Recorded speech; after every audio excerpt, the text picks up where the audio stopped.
पिछले एपिसोड में हमने देखा था कि सारे लोग यहाँ पर किन्नान के ऊपर ही हमला करने के लिए उतावले हो रहे थे, लेकिन जैसे वो लोग उसके ऊपर हमला करने वाले थे वहां पर एंजल आ जाती है, जिसकी पावर देखकर ये सारे लोगों की हवा टाइट हो चुकी थी कि नहीं, ये तो कोई नॉर्मल इंसान नहीं है, ये तो बहुत ही ज्यादा खतरनाक है। इसलिए अब से तो हम यहाँ पर किन्नान से पंगा नहीं लेने वाले, क्योंकि उससे पंगा लेंगे तो ये एंजल हमारा बैंड बजा देगी। जिसके बाद सारे के सारे लोग वहां से वुयान पवेलियन के अंदर जाने के लिए तैयार हो चुके थे, क्योंकि वुयान पवेलियन के अंदर जाने का गेट खुल चुका था। इस वजह से सारे लोग खुश होते हैं कि चलो अब हम यहाँ पर अपनी कल्टीवेशन पावर को बढ़ाने की कोशिश करेंगे। जिसके बाद यहाँ से ये एपिसोड शुरू होता है। तो इस एपिसोड की शुरुआत में वुयान पवेलियन के पहले फ्लोर का जो मास्टर होता है वो सभी डिसेबल के पास आता है, और उनके पास आने के बाद कह रहा होता है, अरे वाह, इस साल तो बहुत ही अच्छे नमूने, मेरा मतलब कि डिसेबल आए हुए हैं यहाँ पर, देखते हैं कौन यहाँ का टेस्ट पास कर पाता है। सारे डिसेबल वहाँ पर उस मास्टर से कह रहे थे कि मास्टर हमें माफ कर देना, आपका हुलिया देख कर ना हमने आपको कुछ और ही समझ लिया था, हमें नहीं पता था कि आप यहाँ के गार्डियन होंगे। वो मास्टर कह रहा होता है, नहीं नहीं कोई बात नहीं, शायद मैं लगता ही वैसा हूँ। जिसके बाद तो वो वहाँ पर अपनी पावर का इस्तेमाल करते हुए आसमान से एक बहुत ही बड़ा स्पिरिचुअल पत्थर जमीन पर लेकर आ जाता है, जो पत्थर बहुत ही ज्यादा खतरनाक और पावरफुल लग रहा था। किसी को कुछ समझ तो नहीं आता कि आखिर इस पत्थर का क्या करना है और इस मास्टर ने इस पत्थर को क्यों लेकर आया। लेकिन तब वहाँ पर मास्टर सभी को बता रहा होता है, अरे इस पत्थर को ऐसे घूर के क्यों देख रहे हो, ये बहुत ही खतरनाक पत्थर नहीं है, ये तुम्हें नुकसान नहीं पहुंचाएगा, बल्कि ये तो बहुत ही अच्छा है। अगर तुम इस पे हाथ रखोगे ना तो ये तुम्हारे फ्यूचर के बारे में बताएगा कि तुम आगे चलकर कौन कौन सी अचीवमेंट को हासिल कर सकते हो, यानी कि तुम कितना स्ट्रांग बनोगे, तुम्हारा आगे चलकर लेवल क्या होगा, वही सब ये प्रिडिक्ट करता है। इस तरह की चीज दुनिया में पहले कभी नहीं थी, सिर्फ ये अकेला है इस वुयान पवेलियन के अंदर। सारे लोग ये सुनकर हैरान कि क्या सच में ऐसा भी हो सकता है कि ये पत्थर हमें हमारे फ्यूचर के बारे में बता दे, ये तो कमाल की चीज है। अब तो हम जरूर इस पे हाथ रख के देखेंगे कि हम फ्यूचर में कितने ज्यादा स्ट्रांग बनने वाले हैं। मास्टर वहाँ पर कह रहा होता है कि ये जो पत्थर है ना, ये तुम में से 10 लोग को सिलेक्ट करेगा, जो लोग आगे चलकर बहुत ही ज्यादा स्ट्रांग होने वाले हैं, और जिन 10 को वो सिलेक्ट करेगा ना, वही लोग यहाँ से सेकंड फ्लोर पर जा पाएंगे। बाकी के 16 में से आए हुए 6 लोगों को यहीं से रिटर्न जाना पड़ेगा, क्योंकि वुयान पवेलियन में जो स्ट्रांग होता है वही आगे बढ़ पाता है, कमजोर को यहाँ से ही रिटर्न जाना पड़ता है। जो लोग फर्स्ट फ्लोर को क्लियर करेंगे उन्हें इसके बदले रिवॉर्ड भी दिया जाएगा। वो मास्टर तो वहाँ पर बड़ा ही ठरकी था, वो जूनर को देखकर कह रहा होता है, ओ लड़की इधर आ, तुम यहाँ पर मुझे छोटा सा किस दोगी ना, तो इसके बदले जो सेकंड फ्लोर पे जाने का रिवॉर्ड होता है ना, मैं तुम्हें दुगना दूंगा। कैसा लगा मेरा ये ऑफर, मजेदार है ना। सारे लोग उससे कह रहे होते हैं, अरे तुम किस तरह के मास्टर हो, तुम्हें किसी की रिस्पेक्ट करना नहीं आता क्या, ऐसे थोड़ी ना कोई मास्टर बोलता है। मास्टर वहाँ पर कह रहा था कि मैंने कौन सा गलत किया, लड़की से किसी तो मांगे, तुम कुछ और दे सकते हो क्या, तुम कुछ और दे सकते हो तो बताओ, मैं तुम्हें भी डबल देता हूँ। ये सुनकर तो वो डिसेबल भी घबरा चुका था कि अरे बाप रे, ये मुझसे क्या मांगने वाला है, नहीं वो चीज तो मैं ऐसे नहीं दे सकता। मास्टर कहता, क्यों, क्या हुआ, मेरा ऑफर सुन के हवा निकल गई क्या। मास्टर तो बड़ा ही पागल किस्म का इंसान लग रहा था। जूनियर के सेट की जो मास्टर होती है वो कह रही थी, इतना घटिया इंसान मैंने आज से पहले कभी नहीं देखा, ये किस तरह की बातें खुलेआम करता है। दूसरी तरफ वो लड़की जो कि ओल्ड वुमेन के साथ बैठी हुई थी वो कह रही थी कि इसका फर्स्ट फ्लोर तो वुयान पवेलियन का बहुत ही ज्यादा इंटरेस्टिंग है, मैं नहीं सोचा था कि ये इतना ज्यादा इंटरेस्टिंग होगा, लगता है कि आगे के फ्लोर क्रॉस करने में तो और भी ज्यादा मजा आएगा, देखते हैं यहाँ पर कौन आगे के फ्लोर को क्रॉस कर पाता है। दूसरी तरफ सारे डिसेबल कह रहे थे ये तो बहुत गलत है, इस बार वुयान पवेलियन का रूल काफी ज्यादा चेंज कर दिया गया, ऐसा थोड़ी ना होता है कि फ्यूचर प्रेडिक्शन को देखकर यहाँ से ही बाहर निकाल दिया जाए। अब कोई आगे चल के फ्यूचर में पावरफुल नहीं बनेगा तो उसे यहाँ पर तो फर्स्ट फ्लोर भी क्लियर करने नहीं दिया जा रहा है, ये तो बिल्कुल गलत बात है। पता नहीं अब इस साल कौन सा डिसेबल होगा जो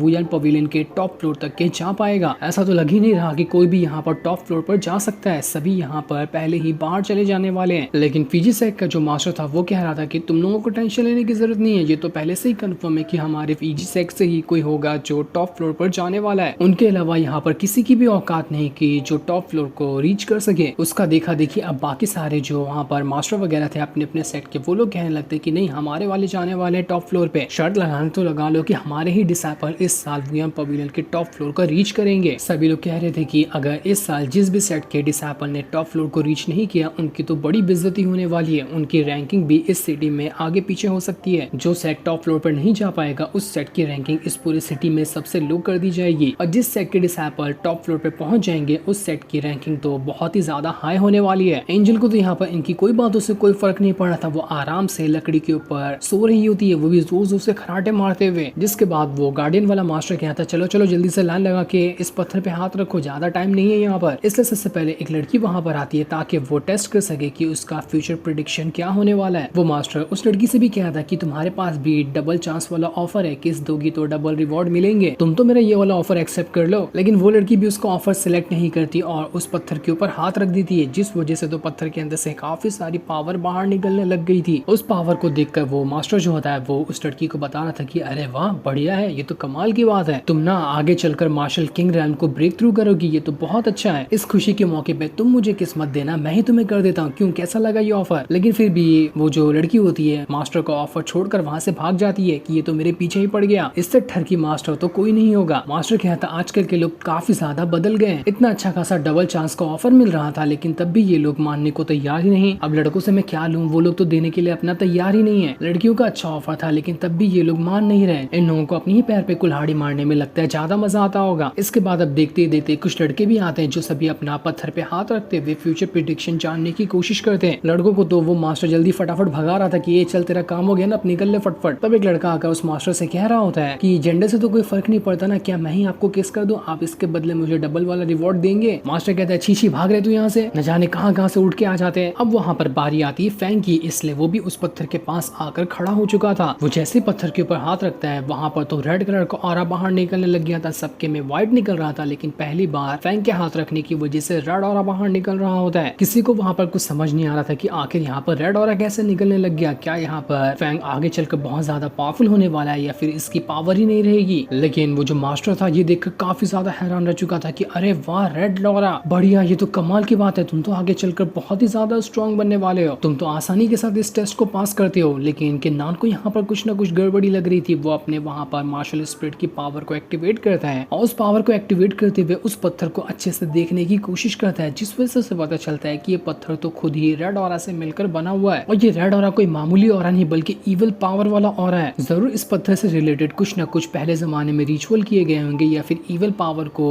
कल्टीवेट किया जाता होगा यहाँ पर। इसी वजह से फैंग के अंदर शायद कोई इविल पावर होगी, उसकी इविल पावर की वजह से ही रेड ऑरा बाहर निकल कर आया। फैंग का जो मास्टर था वो वहाँ पर क्या था, क्या कहा था मैंने, सारे लोगों से पहले मैंने कह दिया था ना कि यहाँ पर टॉप फ्लोर पर तो फैंग ही जाने वाला है, वो भी हमारे सेक्ट का ही डिसाइपल है। तुम सब छोटे मोटे लोग यहाँ पर आने की तुम्हारी औकात भी नहीं है। देख लेना कैसे तुम्हारे सेक्ट के डिसाइपल पहली बार में ही फर्स्ट फ्लोर को क्लियर ना करते हुए रिटर्न चले जाएंगे। वो वहाँ पर एल्डर ज़ैंग को चिढ़ाते हुए कह रहा था कि तुम्हारे सेक्ट से तो सिर्फ एक ही बंदा है ना, किन्नान, जिसके ऊपर तुम ज्यादा भरोसा करते हो। देख लेना उसकी फ्यूचर अचीवमेंट सबसे लो होने वाली है, तो तुम उसके ऊपर उम्मीदें लगाना तो छोड़ ही दो कि वो यहाँ पर फर्स्ट फ्लोर को भी क्लियर कर पाएगा। लास्ट फ्लोर पर जाने की तो बात ही दूर की है। मैं तुम्हें अभी यहाँ पर गारंटी लिख कर देता हूँ कि ये फर्स्ट फ्लोर वाले टेस्ट में भी फेल होगा। लेकिन एल्डर ज़ैंग तो बढ़िया वाला उसे इग्नोर मार देते क्योंकि उन्हें भरोसा है कि किन्नान क्या से क्या करके दिखा सकता है। वो मास्टर फैंग से कह रहा था कि तुम्हारा यहाँ पर फ्यूचर प्रेडिक्शन तो अच्छा है लेकिन अपनी प्रेडिक्शन को देखकर मेहनत कम मत करना, ऐसे ही मेहनत करते रहो, तुम जरूर अपने फ्यूचर वाले प्रेडिक्शन जो दिखाया गया है यहाँ पर उसे अचीव करोगे और उसके बाद तुम्हारी टक्कर का कोई भी नहीं होगा। फैंग जैसे वहां से जा रहा था वो रास्ते में किन्नान से कहते हुए जा रहा होता है कि किन्नान देखा ना, लगता है मेरे रेड ऑरा से ना तुम्हारी आंखें चौंधिया गई होगी। जितना मेरी फ्यूचर प्रेडिक्शन यहाँ पर दिखाई गई है मैं उससे भी 4 गुना ज्यादा आगे रीच करके दिखाऊंगा। और जहाँ तक कि मुझे लगता है ना कि तुम्हारे हाथ रखने से तो वो पत्थर व्हाइट ऑरा तक के निकालेगा नहीं तो रेड ऑरा की तो बात ही छोड़ दो। बड़ा अफसोस होगा तुम्हारी यहाँ पर जब सामने बेइज्जती होगी ना उसे देखकर, लेकिन अफसोस के साथ उतना ही ज्यादा मजा भी आने वाला है। लेकिन किन्नान भी वहाँ पर उसकी बातों पर ध्यान नहीं देता, वो उसे इग्नोर ही मार देता है क्योंकि ऐसे बचकानों से यहाँ पर पंगा लेकर वैसे भी कोई फायदा नहीं है। पत्थर पे हाथ रखने के बाद तो सभी को पता ही चल जाएगा कि ये किन्नान कौन सी बवाल चीज का नाम है। इसके बाद अब बारी आती है वी हाओ की, वो भी जल्दी से भागते हुए पत्थर के पास आता है ताकि अपनी फ्यूचर प्रेडिक्शन देख सके। उसके भी हाथ रखने से वहाँ पर फैंग की तरह ही रेड ऑरा बाहर निकला था, जबकि ये रेड ऑरा फैंग से भी ज्यादा होता है, जिसका मतलब साफ था कि ये वी हाओ अभी ही फैंग से ज्यादा आगे है और उसकी फ्यूचर प्रेडिक्शन तो और भी ज्यादा स्ट्रॉन्ग होने वाली है। पर तभी वो रेड ऑरा जो होता है वो गोल्डन ऑरा,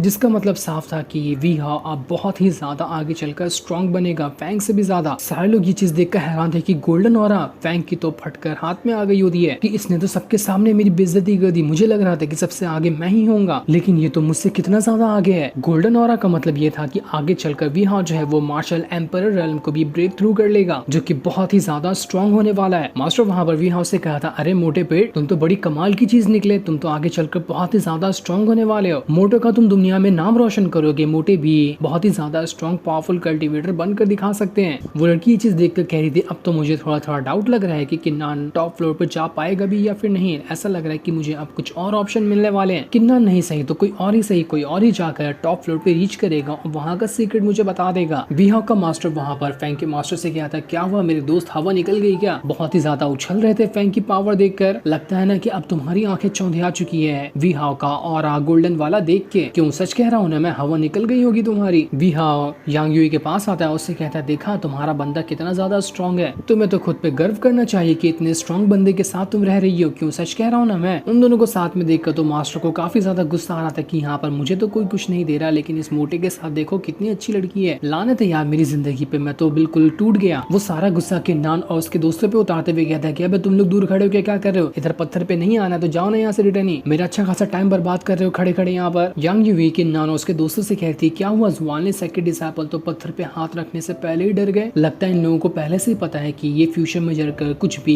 खास तो उखाड़ने नहीं वाले, इसलिए पहले ये हार मान चुके हैं कि सबके सामने बेइज्जत होने से तो अच्छा ही है कि हम यहीं से रिटर्न चले जाएं। हुआन और बाकियों को बहुत ज्यादा गुस्सा आ रहा था कि आखिर ये लोग इस तरह से हमारे बारे में बातें कैसे कर सकते हैं, लेकिन किन्नान उसे रोकते हुए कहता है कि नहीं, अभी झगड़ा करने का टाइम नहीं है, रुक जाओ। इसके बाद किन्नान पूरे एटीट्यूड के साथ उस पत्थर की तरफ बढ़ना शुरू कर देता है ताकि उसके ऊपर हाथ रखते हुए देख सके कि उसकी फ्यूचर प्रेडिक्शन क्या होने वाली है। अब तक का सबसे हाईएस्ट तो वीहाओ का ही निकल के आया कि वो मार्शल एम्परर रेल्म को भी ब्रेक थ्रू करेगा, लेकिन देखना इंटरेस्टिंग होगा कि किन्नान कौन से लेवल को फ्यूचर में चलकर अचीव करने वाला है। किन्नान जैसे ही वहाँ पर पत्थर के ऊपर हाथ रखता है वो सिर्फ व्हाइट ही और वहाँ से बाहर निकल रहा था। कुछ तो कुछ उसमें से निकला, लेकिन वो ना ही रेड था ना ही गोल्डन था। उसे देखकर तो यांग यूई बाकी लोग उसका हंसते हुए मजाक उड़ा रहे होते हैं कि देखो देखो यहाँ पर किन्नान तो कितना ज्यादा एटीट्यूड दिखा था, लेकिन देखो यहाँ पर पत्थर पे हाथ रखते ही इसकी हवा निकल गई। ये तो फ्यूचर में चलकर मार्शल किंग रेल को भी ब्रेक थ्रू नहीं कर सकता। क्या यार, इतने कमजोर इंसान से हम लोग यहाँ पर पहले डर रहे थे, छी। लेकिन ये लोग यहाँ पे बातें कर रहे थे, लेकिन किन्नान तो अपना किसी अलग ही वर्ल्ड के अंदर पहुंच चुका था। उसने जैसे ही पत्थर के ऊपर हाथ रखा था वो पत्थर उसे घसीट कर अपने ही अंदर ले लेता है। वहां आने के बाद तो किन्नान एकदम हैरान थे कि यहाँ पर ये क्या हो रहा है, मैं ऐसी कौन सी जगह पर आकर फंस गया। उसे वहां पर कुछ भी नहीं समझ में आ रहा था कि वो यहाँ पर कैसे आया, लेकिन उसे अपने सामने बहुत ही ज्यादा अलग अलग कलर का ऑरा